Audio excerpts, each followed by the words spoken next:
Assalamualaikum warahmatullahi wabarakatuh.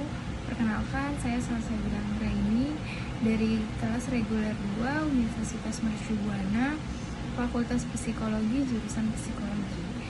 Saat ini saya akan mempresentasikan hasil dari tugas besar kedua saya di mata kuliah ini dengan judul yang saya ambil, yaitu Bahasa Indonesia dalam Pembangunan Bangsa.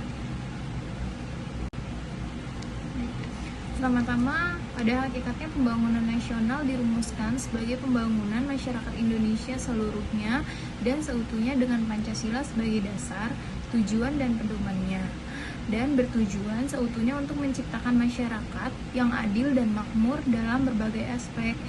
Pembangunan ini dilakukan secara bertahap dan berkesinambungan dalam jangka panjang hingga tercapai tujuan yang diinginkan.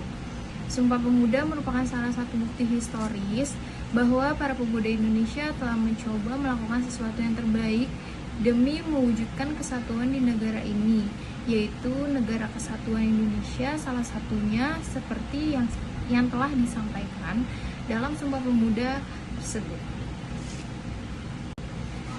Ada pula fungsi bahasa Indonesia dalam kedudukan nasional dan negara. Yang pertama, ada fungsi bahasa dalam kedudukan nasional seperti yang kita lihat sebagai lambang dan identitas nasional, kemudian sebagai alat pemersatu berbagai masyarakat yang berbeda-beda latar belakang sosial, budaya, dan bahasanya. Yang kedua, ada fungsi bahasa dalam kedudukan negara. Yang pertama, bahasa resmi kenegaraan, lalu bahasa pengantar resmi di lembaga-lembaga pendidikan, bahasa resmi di tingkat nasional untuk kepentingan perencanaan dan pembangunan pemerintah, lalu yang terakhir bahasa resmi pembangunan kebudayaan dan pemanfaat ilmu serta teknologi modern. Peran bahasa Indonesia dalam pembangunan bangsa. Bahasa Indonesia dalam pembangunan bangsa terdapat dalam pernyataan sikap bertanah air satu, tanah air Indonesia, berbangsa satu, berbangsa Indonesia, dan menjunjung bahasa persatuan bahasa Indonesia yang dikemukakan dalam Sumpah Pemuda 28 Oktober 1928. Hal ini merupakan perwujudan politik bangsa Indonesia yang menempatkan bahasa Indonesia sebagai bahasa persatuan nasional bangsa Indonesia.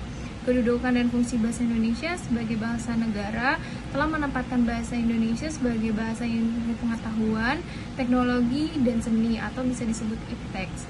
Pengalihan konsep-konsep ipteks dari bahasa asing, terutama bahasa Inggris, belum seluruhnya dapat dicarikan padanannya dalam bahasa Indonesia. Dengan demikian, peran strategis bangsa Indonesia sebagai bahasa peradaban modern masih memerlukan pengembangan yang lebih serasi dan serius sesuai dengan perkembangan ipteks. Di samping itu, dipandang dari segi pembinaan dan pengembangan bahasa, masuklah istilah-istilah yang sudah dibakukan ke dalam buku ajar, makalah, laporan penelitian, jurnal-jurnal ilmiah, karangan-karangan ilmiah lainnya, dan media komunikasi dan informasi merupakan langkah berikut yang tidak dapat ditawar-tawar lagi. Manfaat secara praktis dan teoritis.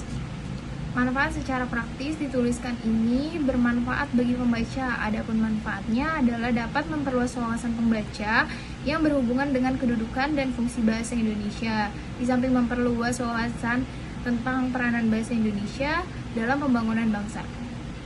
Manfaat teoritisnya, tulisan ini mempunyai manfaat bagi ilmu pengetahuan. Dalam hal ini, manfaatnya adalah dapat menambah khazanah ilmu pengetahuan kedudukan dan fungsi bahasa Indonesia, termasuk peranan bahasa Indonesia dalam pembangunan bangsa. Berikut adalah beberapa sumber-sumber yang saya dapat.